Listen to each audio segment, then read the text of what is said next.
आज 6 जून है।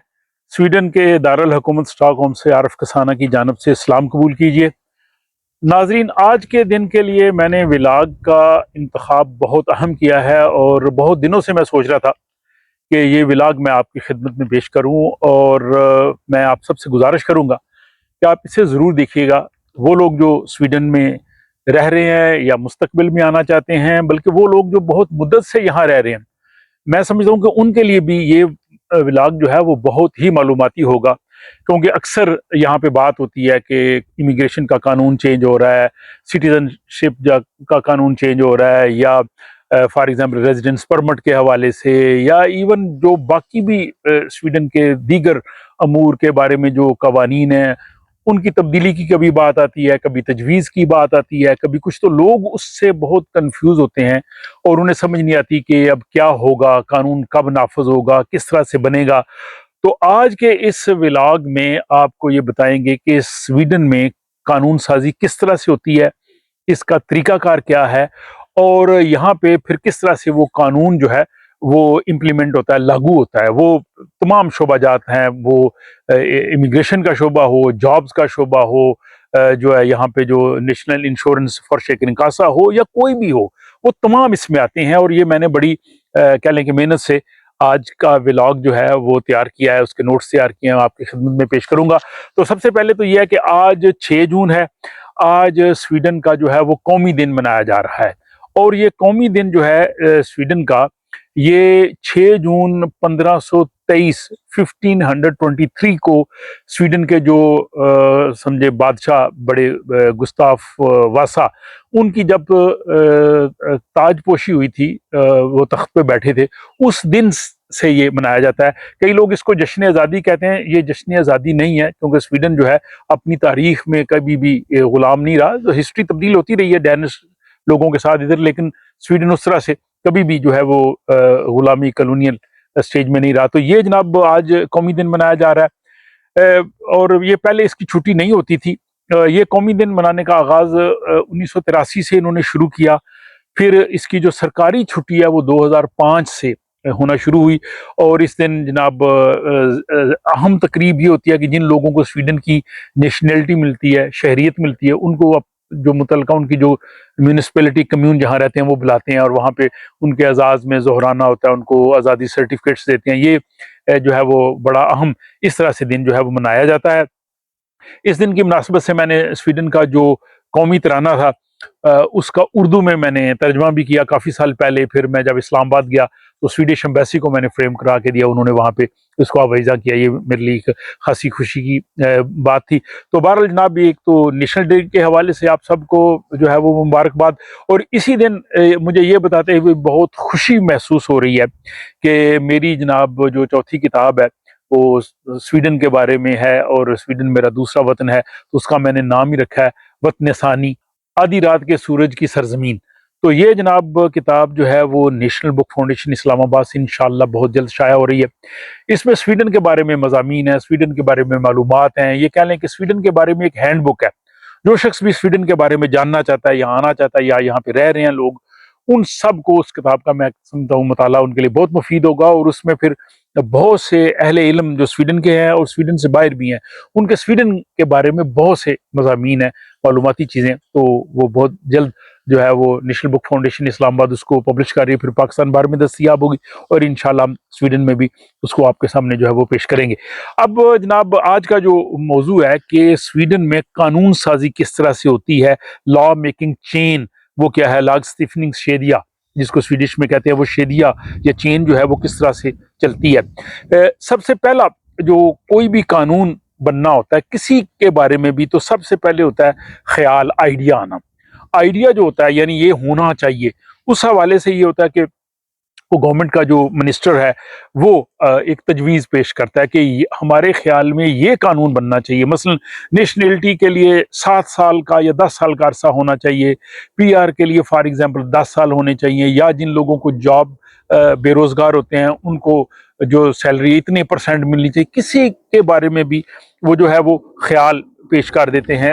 इसके बाद अगला जो अहम मरहला होता है उसको कहते हैं डायरेक्टिव जारी करना, यानी हदायत जारी करना। असूलन ये एक पहला मरहला होता है और इसमें हुकूमत की तरफ से या पार्लियामेंट की तरफ से एक तजवीज़ आती है और इस पे फिर जो है वो गुफ्तगू शुरू हो जाती है, बहस शुरू हो जाती है और फिर वो एक मोशन की सूरत में जो है वो आगे जाता है और इसका जो है उस मोशन, उस तहरीक के बारे में जो है वो गुफ्तगू शुरू हो जाती है कि ये क्या चाहते हैं। फिर उसका जो है वो एक खुलासा सा बना के दिया जाता है कि जो हम चाहते हैं ये कानून बनना चाहिए, उसका ये खुलासा, ये उसकी समरी है और उसमें बाज़ औक़ात जो है वो कैबिनेट ऑफिस जो है जो काबीना का दफ्तर है, वो इस हवाले से जो है वो एक पब्लिश करता है कि ये हम चाहते हैं इस तरह से बने और इसके लिए जो हुकूमत का जो काबीना का जो इदारा है, रियरिंग्स कंसिलियत, वो जनाब इसके हवाले से एक कह लें कि डायरेक्टिव जारी करती है और फिर उसके लिए जो है वो एक तफ्तीशकार उत्तरेदार जिसको स्वीडिश में कहेंगे या इंग्लिश में इन्वेस्टिगेटर, वो जो है वो मुकर्रर किया जाता है। वो जो इन्वेस्टिगेटर है वो साबिक जज हो सकता है या साबिक सियासतदान हो सकता है, कोई सरकारी आला ओहदेदार हो सकता है या मुतलका शोबे का माहिर हो सकता है। अच्छा, जज की बात आई तो मेरे एक ज़हन में बात आ गई कि स्वीडन में जो जुडिशरी का निज़ाम है, इस पे मैं एक अलग से वैसे व्लॉग बनाऊँगा, लेकिन स्वीडन में जो जज होता है उसके साथ एक ज्यूरी होती है। ज्यूरी में आम लोग होते हैं, कॉमन मैन होते हैं, वो उन्होंने लॉ नहीं पढ़ा होता और वो सियासी जमातों से ताल्लुक़ रखते हैं, आम कौमी ज़िंदगी से हो सकते हैं, लेकिन वो जज नहीं होते। जज जो होता है वो बाकायदा एक पोस्ट है, मुलाज़मत है, उसके लिए लॉ पढ़ा होना ज़रूरी है, उसके बाद गवर्नमेंट उसकी अपॉइंटमेंट करती है, वो फुल टाइम जॉब है। जो उसके साथ ज्यूरी बैठती है जिसको नेम्दे-मैन कहते हैं, वो सिर्फ़ जब वो केस की हियरिंग होती है उसमें आते हैं और उसमें राय देते हैं। अब बहुत से लोग जो उस नेम्दे-मैन में शामिल होते हैं वो अपने आप को जज कहना शुरू कर देते हैं, कई यहाँ पे जस्टिस भी अपने आप को लिखते हैं, जो कि बिल्कुल गलत है। उनको कहना चाहिए कि वो ज्यूरी के मेंबर है, नेम्दे-मैन है, जज नहीं है। जज के लिए लॉ पढ़ा होना ज़रूरी है, यानी उनके पास लॉ की तालीम एलएलबी और उसके बाद गवर्नमेंट अपॉइंट करती है जज को। बहरहाल ये एक ज़िमनी बात आ गई। तफ्तीशकार या उत्तरेदार जो होता है, इन्वेस्टिगेटर, वो फिर जो है वो उसकी मदद करती हैं हुकूमत के जो डिपार्टमेंट के सेक्रेटरीज़ हैं, एक सेक्रेटरी या ज़्यादा सेक्रेटरी, और फिर उस शोबे के जो माहिरीन होते हैं वो उसकी अपनी जो है वो उनकी अपनी राय देते हैं, उनके साथ तावन करते हैं। फिर जो मुख्तलिफ आला तालीम याफ्ता जो लोग होते हैं, एकेडमिक्स लोग होते हैं, वो जो उत्तरेदार या इन्वेस्टिगेटर होता है उसके साथ मिल के उस हवाले से फिर जो अपनी वो बातचीत जो है वो जारी रखते हैं और फिर उनको बताते हैं जी कि हमारी इसके हवाले से राय क्या है। अब ये सारा जब प्रोसेस मुकम्मल होता है तो उसको फिर कहते हैं उत्तरेदनिंग इंक्वायरी। वो इंक्वायरी जो है वो फिर जो आगे चलती है, ये जो प्रोसेस इंक्वायरी वाला ये बरतानिया और अमेरिका में नहीं है, ये स्वीडन में ही है। इसमें फिर मुख्तलिफ जो माहिरीन होते हैं वो अपनी अपनी राय देते हैं कि हमारे ख्याल में ये होना चाहिए, क्योंकि आपको पता है जब कोविड में भी यहाँ कानून साजी थी तो बड़ा लंबा प्रोसेस हुआ था। फिर वो तमाम तजावीज़ को कमेटी जो है वो इकट्ठी करती है।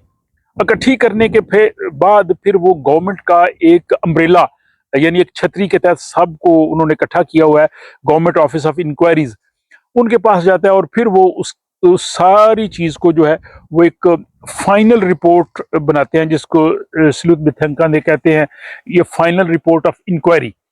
वो फाइनल रिपोर्ट ऑफ इंक्वायरी जो होती है उसका बाज़ औक़ात कुछ हिस्सा शाया कर सकते हैं लोगों के लिए, या जो है वो मुकम्मल हिस्सा जो है वो शाया करते हैं। और फिर जब फाइनल रिपोर्ट बन जाती है उत्तरेदनिंग के बाद, तो फिर मुतलका जो महकमा होता है उसका जो मिनिस्टर होता है वो प्रेस कॉन्फ्रेंस करके लोगों को बताता है कि ये जो हम कानून बनाने जा रहे थे, हमने जो कमेटी बनाई थी, माहिरीन इकट्ठे किए थे, उन माहिरीन ने हमें ये तजावीज़ दी हैं और अब हमारे पास जनाब ये आ गई है। तो फिर वो जो उत्तरेदार भी साथ हो सकता है, यानी जो इंक्वायरी कमेटी का जो चेयरमैन कह लें, वो और मिनिस्टर, वो दोनों फिर जो है वो प्रेस कॉन्फ्रेंस की सूरत में फिर इसको जनाब वो आगे करते हैं। और इसके बाद फिर पांचवा मरहला आ जाता है जिसको मशावरत का मरहला कहेंगे, कंसल्टेशन, रिमीस जिसको कहते हैं स्वीडिश में। फिर वो जनाब तजवीज़ जो है वो हुकूमती इदारों को जाती है जिनके बारे में कानून बन रहा था कि जनाब ये कानून बन रहा है। मसलन फॉर एग्जांपल अगर खाने पीने के बारे में कोई चीज़ कानून साजी करनी तो लीव्स में दिल बरकत के पास चली जाएगी, अगर ज़राअत के बारे में, जानवरों के बारे में तो यूद बरकत के पास आ जाएगी, इमिग्रेशन का मामला होगा तो माइग्रेशन बोर्ड के पास आएगी कि ये कमेटी ने बनाया कि फॉर एग्जांपल नेशनलिटी 10 साल के बाद देनी चाहिए। तो अब आप बताएं कि आप इसके बारे में क्या राय है। फिर इस मौके पे वो जो इदारे होते हैं या बाज़ अफराद होते हैं वो अपनी अपनी राय जो है वो देते हैं, लेकिन उनकी जो राय है वो मशवरा होता है, मशवरे की सूरत में होती है।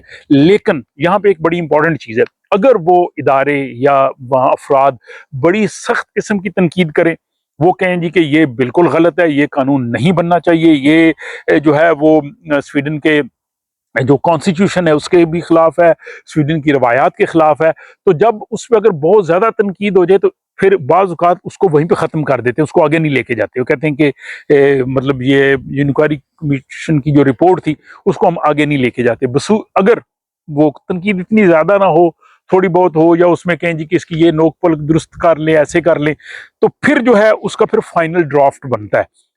और वो जो बिल का फाइनल ड्राफ्ट बनता है ये पहली स्टेज होती है।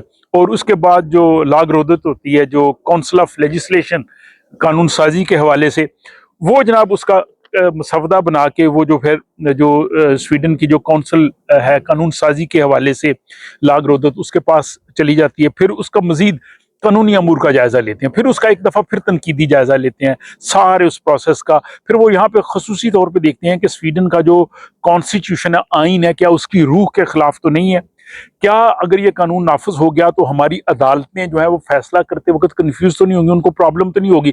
हमारे तो वहाँ पे पाकिस्तान में तो ये है ना कि आइन की तशरीह अदालतें करेंगी, लेकिन ये पहले करके भेजते हैं कि अदालतों के लिए प्रॉब्लम ना हो, ये बिल्कुल क्लियर होना चाहिए, वाज़ेह होना चाहिए। अब अगर वो सारा ये समझे कि ये ठीक है, तो फिर वो उसको जो है वो पार्लियामेंट में पेश कर देते हैं। अब पार्लियामेंट में पेश करने का फिर जो जब दूसरा मरहला आता है तो उसके बाद फिर स्वीडिश पार्लियामेंट में गालिबन 14 जो है वो स्टैंडिंग कमेटीज हैं। जो स्टैंडिंग कमेटीज हैं उसमें तमाम जमातों के लोग होते हैं, उस शोबे के माहिर होते हैं। वो उस सारे का फिर जायजा लेते हैं कि ये हमने कानून बनाना है, इस पे पार्लियामेंट में वोटिंग होनी है, क्या ये ठीक है, इसमें कमी बेशी। फिर वो ज़ाहिर है जो हुकूमती पार्टी होती है वो अपनी मंशूर के मुताबिक उसमें कुछ तब्दीलियां लाना चाहती है, क्योंकि उन्होंने बताना होता है कि हमने ये करना है। अब ये सारा जब मरहला बन जाता है तो उसके बाद फिर जो है वो वोटिंग के लिए पार्लियामेंट में पेश कर देते हैं। फिर पार्लियामेंट में वोटिंग होती है, वोटिंग होने के बाद फिर जो है वो अगर अक्सरियत उसके हक में फैसला दे दे तो फिर वो कानून बनता है, और फिर उसमें लिखा होता है ये कब से जो है वो लागू होगा। जब ये सारा कुछ हो जाता है तो फिर जो है इसके बाद स्वीडिश कोड ऑफ स्टेटस, उसमें ये चीज चली जाती है, फ्रेंड्स फॉर फातनिंग सामलिंग, उसमें ये के तहत जो है वो इसको वो पब्लिश करते हैं पेपर्स की सूरत में भी और ऑनलाइन भी करते हैं। और फिर गवर्नमेंट की तरफ से ये आम पब्लिक के लिए होता है कि ये कानून बन गया है, इस कानून के तहत ये चीजें हैं और ये फलां डेट से नाफिजुल अमल होगा। तो ये है सिंपल कानून साजी। अब अगर फॉर एग्जांपल इन्होंने किसी पहले से कॉन्स्टिट्यूशन में तब्दीली करनी है तो वो बड़ा मुश्किल प्रोसीजर है। वो पहले पार्लियामेंट का जो 4 साल होते हैं एक पार्लियामेंट के, वो उसको तब्दील करती है, फिर अगली आने वाली पार्लियामेंट तब्दील करती है, फिर कहीं जाके कॉन्स्टिट्यूशन चेंज होता है। इसीलिए यहाँ पे जो आज़ादी राय का कानून था उसको तब्दील करना बहुत मुश्किल है। लेकिन जो नया कानून बनाना है उसमें भी आपने देखा कि इसमें भी तकरीबन साल 1.5-2 लग जाता है, बड़ा लंबा प्रोसीजर होता है, बहुत स्टेप्स आते हैं और फिर कहीं जाके वो कानून जो है वो बनता है। तो मैं समझता हूँ कि ये व्लॉग हमारे बहुत से लोगों के लिए, इवन जो स्वीडन में बहुत तवील मुद्दत से रह रहे हैं, उनके लिए भी शायद ये इतना आसान नहीं होगा इस सारे प्रोसेस को समझना, क्योंकि इसमें कभी होता है जी कि ये रमीस आ गई है, कभी आइडिया आ गया है, कभी जनाब ये आ गया है, फलां कमेटी के पास है, फलां के पास है। तो अब मेरा ख्याल है कि इस व्लॉग की वजह से वो तमाम चीज़ें जो है वो क्लियर हो गई होंगी। आप मुझे बताइएगा कि आपको ये व्लॉग कैसा लगा है, अपनी राय का ज़रूर इजहार कीजिए। अगर आप समझते हैं कि दूसरे लोगों को भी इन मालूमात की ज़रूरत होगी तो आप उनके साथ शेयर कर सकते हैं। और एक मरतबा फिर जनाब स्वीडन के कौमी दिन 6 जून के मौके पे आप सबको दिली मुबारकबाद। अल्लाह ताला स्वीडन को सलामत रखे और हम सबको यहाँ पे खुश रखे, हमारे घरों को आबाद रखे और हम खुश व खुरम एक अच्छे शहरी बन के इस मुल्क में बाइज़्ज़त ज़िंदगी जो है वो बसर करते रहें और हमारी आने वाली नस्लें भी जो है इस मुल्क में जो है वो बावकार ज़िंदगी गुजार सके। अपना ख्याल रखिएगा और मुझे दीजिए इजाज़त।